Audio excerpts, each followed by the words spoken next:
ഇന്നത്തെ വീഡിയോയിൽ കാലാവസ്ഥയെ ആശ്രയിച്ചിട്ടുള്ള 3 കൃഷിരീതികളെ കുറിച്ചാണ് പറയുന്നത്. ഒന്ന് ഖാരിഫ്, മറ്റൊന്ന് റാബി, മറ്റൊന്ന് സെയ്ദ്. ഇതിൽ ഖാരിഫ് മഴക്കാലത്തെ ആശ്രയിച്ചുള്ളതും റാബി മഞ്ഞുകാലത്തെയും സെയ്ദ് ചൂടുകാലത്തെയും ആശ്രയിച്ചിട്ടുള്ള കൃഷിരീതിയാണ്. അതിലെ ആദ്യത്തേത് ഖാരിഫ്. ഖാരിഫ് മഴക്കാലത്തെ ആശ്രയിച്ചുള്ള കൃഷിരീതിയാണ്. അതായത് മൺസൂണിന്റെ തുടക്കത്തിൽ വിത്തിടുന്നതും അതുപോലെ അവസാനമാകുമ്പോൾ വിളവെടുപ്പ് നടത്തുന്നതുമാണ് ഖാരിഫ്. ജൂൺ ടു നവംബർ മാസത്തിലാണ് ഖാരിഫ് നടക്കുന്നത്. ഈ ഒരു സമയത്താണ് ചോളം, കരിമ്പ്, ബജ്ര, റാഗി, ജോവർ അതായത് മില്ലറ്റ്സിൽ പെടുന്നതാണ്. അതുപോലെ നെല്ല്, ചണം, നിലക്കടല, പരുത്തി എന്നിവയൊക്കെ നടക്കുന്നത്. ഇനി അടുത്ത കൃഷിരീതി റാബി.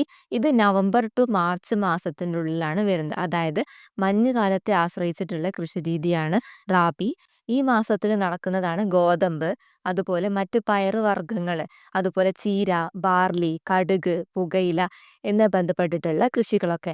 ഇനി സെയ്ദിലേക്ക് വരുമ്പം സെയ്ദ് ചൂടുകാലത്തെ ആശ്രയിച്ചിട്ടുള്ളതാണ്. മാർച്ച് ടു ജൂൺ മാസത്തിൻ്റെ ഉള്ളിലാണ് ഉണ്ടാവുക.